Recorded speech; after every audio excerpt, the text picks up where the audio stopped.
और आगाज करेंगे इस खबर के साथ कि मुस्लिम लीग नून में दरार पड़ने लगी है। पार्टी के सीनियर नायब सदर शाहिद खाकान अब्बासी ने ओहदे से इस्तीफा दे दिया।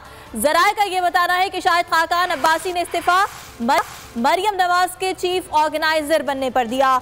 नवाज शरीफ और मरियम नवाज के तर्जुमान मोहम्मद जुबैर ने शाहिद खाकान के इस्तीफे की तस्दीक कर दी। कहा, पार्टी का गन सबके सामने खोलना नहीं चाहता, पार्टी को सबको साथ लेकर चलना चाहिए। उनका यह भी कहना था कि मिफ्ता इस्माइल पार्टी में है, इसहाक डार बड़े ओहदे पर हैं। आपको आगाह कर रहे हैं, नून लीग में दरार पड़ने लगी है और पार्टी के सीनियर नायब सदर शाहिद खाकान अब्बासी ने अपने ओहदे से इस्तीफा दे दिया है और मोहम्मद जुबैर की जानिब से उनके इस इस्तीफे की तस्दीक भी कर दी गई है।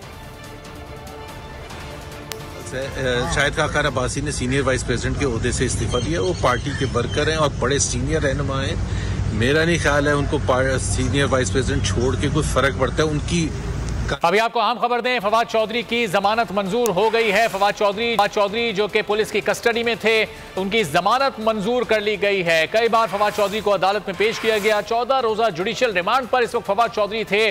गुज़िश्ता समात पर उनका 14 रोजा जुडिशियल रिमांड दिया गया, लेकिन अब फवाद चौधरी की जमानत मंजूर की जा चुकी है।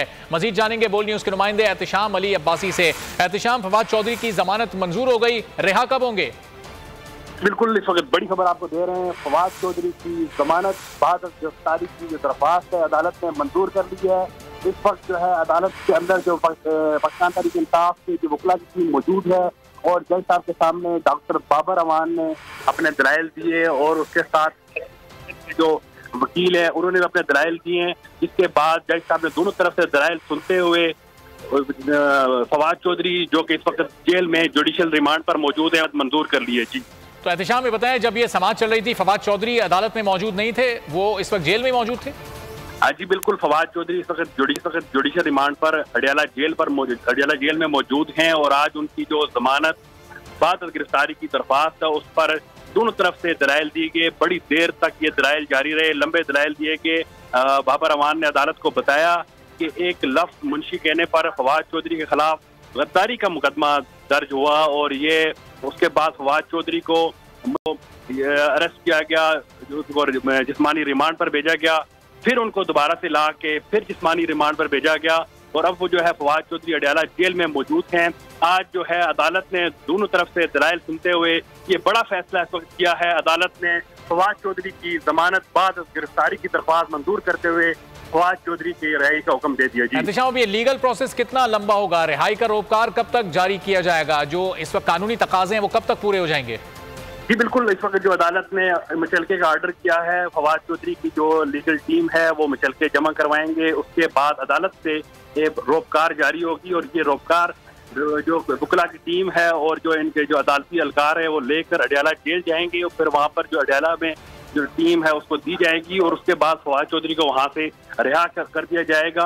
ये कैश मुचलके का ऑर्डर है तो इसमें ये जल्द से जल्द जमा हो जाएगा और जो फवाद चौधरी की जो टीम है वकला की टीम वो बड़ी तेजी से अदालत से निकल गए हैं ताकि वो वक्त पर ये जो मुचलके की रकम है जमा करवा के रोबकार जारी करवा के अडियाला जेल से फवाद चौधरी को रिहा करवाएं। जी, और एहतिशाम, ज़ाहिर अदालती वक्त खत्म होने में भी अब वक्त कम है, तो इतने कम टाइम में ये सारा प्रोसेस हो सकेगा? आज ही फवाद चौधरी की रिहाई मुमकिन हो सकेगी या फिर मामला कल तक ताखीर का शिकार हो जाएगा? जी, जो उनकी अभी टीम से हमारी बात हुई है तो वो तो यहाँ से अपनी अदालत से फौरी निकल गए ताकि इस प्रोसेस को मुकम्मल करें, लेकिन क्योंकि इसके लिए जज साहब का जो ऑर्डर है वो भी चाहिए। यहाँ पर बड़ी बात यह है कि जज साहब ने आज डिले नहीं किया क्योंकि इससे कबल हम देखते रहे फैसले महफूज होते रहे और 2-2 से घंटे 4 घंटे हमें इंतजार करना पड़ा, लेकिन आज जो है जज साहब ने दलाइल सुनते साथ ही मौके पर ही फैसला सुनाया। तो वक्त जो है अभी मुचलके तो जमा हो सकते हैं, अगर वकला की टीम है अगर अडियाला में उनसे रब्ता हो जाए फैक्ट के जरिए भी रोपकार भेजी जा सकती है। तो अगर प्रोसेस मुकम्मल हो गया तो फवाद चौधरी आज ही रिहा हो जाएंगे, नहीं तो कल ये प्रोसेस मुकम्मल हो जाएगा और फवाद चौधरी जो है उनको अडियाला जेल से रिहा कर दिया जाएगा। और एहतिशाम ये भी बताएगा, ये जमानत का जो ऑर्डर है, ये हुक्म सामने आया, ये इसमें चंद दिन की मखसूस मुद्दत के लिए है, ये कब तक जमानत पर होंगे फवाद चौधरी?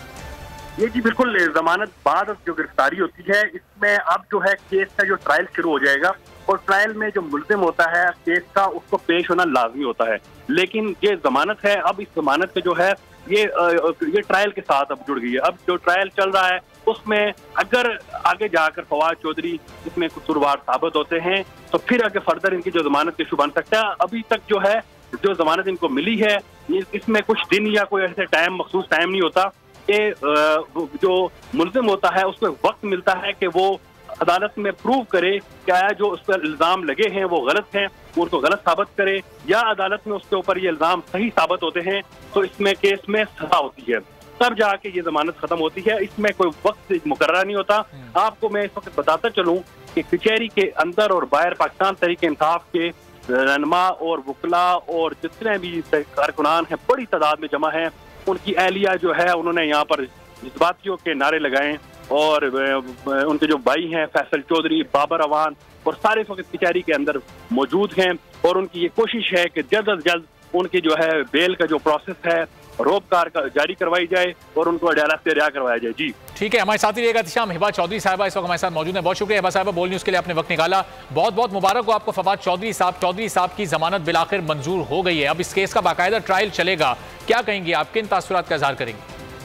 पहले मैं सब पूरी मीडिया टीम को और स्पेशली बोल न्यूज़ को मैं बहुत बहुत मुबारकबाद देना चाहती हूँ कि जिस जज्बे के साथ बोल नेटवर्क मेरे साथ खड़ा रहा है, मेरी आवाज़ आवाम को पहुँचाई है और अल्लाह का लाख लाख शुक्र है कि जैसे कि मैंने सुबह कहा था कि मैं फवाद चौधरी साहब को आज घर लेके जाऊंगी और मैं इंशाल्लाह वेट कर रही हूँ बस अभी सारे प्रोसीजर का, और हम अडियाला जा रहे हैं और हम लेके जा रहे हैं और ट्रायल की बात है इंशाल्लाह हम लड़ेंगे, हम भागने वालों में से नहीं है। और हिबा साहबा हर समात पर पेश होंगे फवाद चौधरी साहब, ज़ाहिर है चूंकि अब बाकायदा तौर पर अभी तो फर्दे जुर्म तो आयद नहीं हुआ ना, let's do it like this ना, पहले पता तो चले कि चार्जेस फ्रेम हो रहे हैं कि नहीं हो रहे हैं।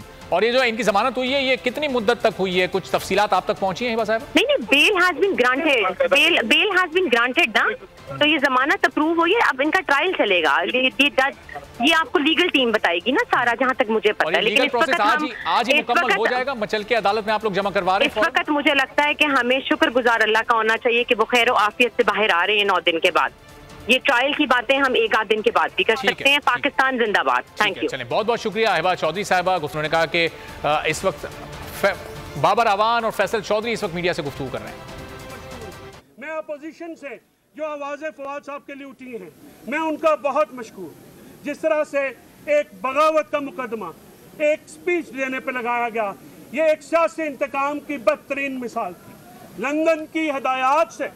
लंदन से आने वाली हदायत पर जिस तरह फवाद चौधरी साहब को अरेस्ट करके ये समझा गया कि पीटीआई या उनका खानदान जो है वो टूट जाएगा और पीटीआई से वाबस्ता नहीं रहेगा। मैं आज ये बिल्कुल बबांगे दौहल कहता हूँ कि आपने फवाद साहब को गिरफ्तार किया, हमारा हर बच्चा, हमारा हर बुजुर्ग, हमारा हर बड़ा जो है वो पीटीआई का कारकुन है, इमरान खान का साथी है। हम आइन की और जमहूरियत की लड़ाई लड़े हैं, ये आइन और जमहूरियत के अंदर रहेगी। अल्लाह ताला हम सबको सरखुरू के करे। मैं डॉक्टर बाबर अवान साहब से अब रिक्वेस्ट करता हूँ, क्योंकि मेरे पास बढ़ते जज्बात में अब शायद अल्फाज भी बाकी नहीं रह गए। मैं आपको बहुत मशकूर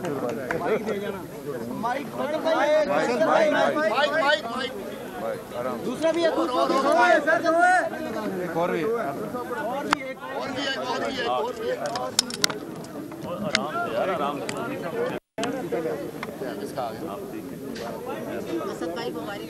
बिस्मिल्लाहिर्रहमानिर्रहीम।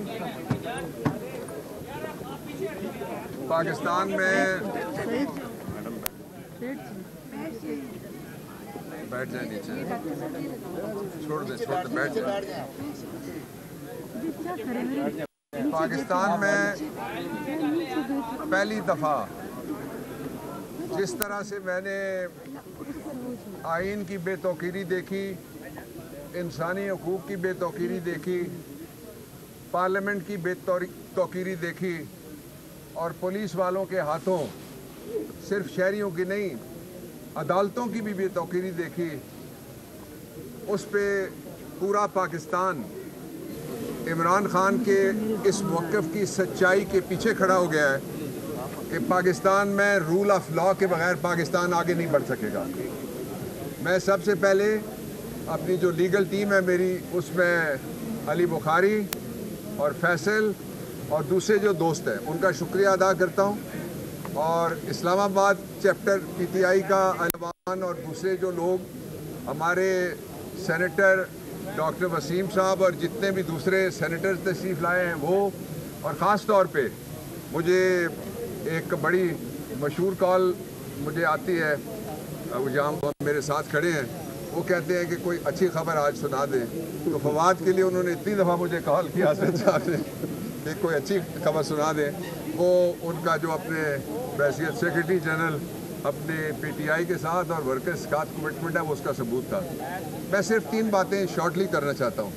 सबसे पहला ये है कि पाकिस्तान को यहाँ से 2 रास्तों में से एक का इंतखाब करना है। एक रास्ता तबाही और खाई का रास्ता है, दूसरा रास्ता बहाली का रास्ता है। पहला रास्ता वो है जो इस हुकूमत ने और उसके सरपरस्तों ने चुन रखा है, दूसरा रास्ता वो है जिसकी तरफ पुकार के और चीख के पाकिस्तान तहरीक इंसाफ और गोलियां खाने के बाद भी इमरान खान ने वो रास्ता खोटा नहीं किया, उस पर वो कायम है। वो रास्ता है नए इंतखाबात का रास्ता। अब मेरे ख्याल में पाकिस्तान में इतना बड़ा कंसेंसस पहले कभी बिल्ड नहीं हुआ कि फौरी तौर पे नए इंतखाबात होने चाहिए। दूसरी बात जो मैं कहना चाहता हूँ वो ये है कि पाकिस्तान तहरीक इंसाफ को नया अज़्म मिलता है, नया हौसला मिलता है जब उसको नया चैलेंज मिलता है। इसलिए कि जिंदा कौमों की जो लीडरशिप होती है वो चैलेंजेस के ज़रिए से कौम को दुरुस्त रास्ते पे लगाती है, और हमारा जो खिलाड़ी है वो कप्तान भी है, इसलिए वो चैलेंजेस मिलते रहेंगे। हमें कोई परवाह नहीं है किसी चैलेंज की। एक मैं आपको बता सकता हूँ बात, जो वो मैं पूरे आपको खुलूस दिल से बताना चाहता हूँ, वो ये है कि इंशाअल्लाह इस जालिम निज़ाम से आपकी जान छूटने वाली है और इमरान खान वापस आने वाला है, इंशाअल्लाह वापस आने वाला है। आखिरी बात ये है, इससे पहले कि मैं असद साहब से कहूँ कि वो बात करें, आखिरी बात ये है कि पाकिस्तान तहरीक इंसाफ का एक एक कारकुन उस इज़्ज़त और एहतराम के काबिल है जो हमें जज्बा देता है कि हम खड़े भी रहते हैं, लड़ते भी हैं, आगे भी बढ़ते हैं। हमें पता है कि हमारे साथ पाकिस्तान की 65% यूथ खड़ी है, और वो यूथ पाकिस्तान का असल मुस्तकबिल है जो पाकिस्तान को इलेक्शन की तरफ भेजेगा। हम तुम्हारे साथ हैं, इमरान खान पर कदम बढ़ाओ, हम तुम्हारे साथ हैं। अच्छा जी, बिस्मिल्लाहिर्रहमानिर्रहीम। सबसे पहले तो मैं बाबरवान साहब आपको, आपकी जो बाकी मामलत कर रहे थे, फैसल, अली बुखारी वाला, पूरी लीगल टीम को मुबारकबाद देना चाहता हूँ।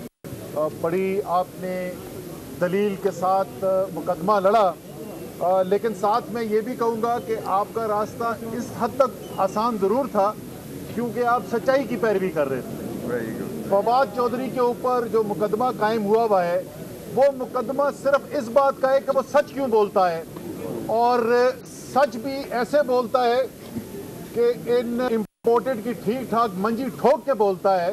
यही सारा उसके ऊपर मुकदमा था।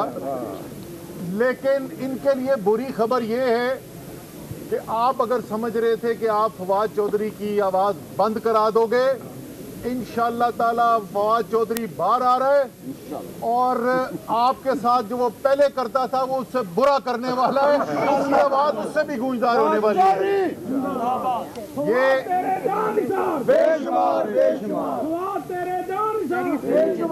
ये जो वक्त है जिसका पहले जिक्र किया बाबर अवान साहब ने भी, पाकिस्तान का आईन इस वक्त खतरे में है, इस पे किसी को कोई शक नहीं होना चाहिए। हर मौका तलाश किया जा रहा है। पहले कवानीन की खिलाफवर्जी की गई और कानून का धज्जियां उड़ाकर ऐसा रवैया इख्तियार किया गया, इस तरीके से जबरदस्ती जोर से लोगों को आवाज़ दबाने की कोशिश की, उनको उठाया गया, तशद्दुद किया गया, बंद किया गया, और अब बराह रास्त आइन को चैलेंज किया जा रहा है। जिस तरीके से आइन के अंदर वाज़ेह तरीन चीज़ लिखी हुई है, 90 दिन के अंदर इलेक्शन कराने, असेंबली तहलील होने के बाद, उससे भी भागने की कोशिश की जा रही है। कभी को गवर्नर साहब कहते हैं मैं इस्टेब्लिशमेंट मुझे बताएगी, एजेंसियां बताएगी। अब ये पता नहीं कि ये गवर्नर साहब जो हैं वो ये सच बोल रहे हैं या गवर्नर साहब जो हैं वो इल्जाम लगा के गंदा करने की कोशिश कर रहे हैं इदारों को। ये तो इदारे ही हमें बताएंगे कि इसमें से गवर्नर सच बोल रहा है या गवर्नर उनके खिलाफ साजिश कर रहा है। लेकिन वजह जो कुछ भी हो, ये आइन से इनहराफ की बात की जा रही है। और मुझे बड़ी खुशी है, मेरी पिटिशन जो लाहौर हाई कोर्ट में परसों जिसकी समाअत हुई थी और जुमे को दोबारा वो लगा हुआ है केस, जिसके अंदर 2 टोक अल्फाज में ऑर्डर के अंदर लिख दिया गया है कि इलेक्शन 90 दिन के अंदर ही कराना है। उसके अंदर बिल्कुल वाज़ेह तरीके से ना सिर्फ कोर्ट ने ये हिदायत दी है कि 90 दिन के अंदर इलेक्शन कराना है, बल्कि उन्होंने ये भी बताया कि अगर ये अपनी जिम्मेदारी पूरी नहीं की जाएगी तो ये आइन से इनहराफ होगा, और जिनकी जिम्मेदारी है आइन के ऊपर अमल करने की आर्टिकल 5 के तहत उनके ऊपर मुकदमा कायम बनता है इसके ऊपर। इंशाअल्लाह ताला जैसे पहले कहा गया है, कामयाबी जीत पाकिस्तान की आइन की, पाकिस्तान की जमहूरियत की, पाकिस्तान की अवाम की होने वाली है। ये जितनी मर्जी रोक लें, ये अब रास्ता रोक नहीं सकते। मुल्क इलेक्शन की तरफ जा रहा है, अवाम के पास फैसला जा रहा है।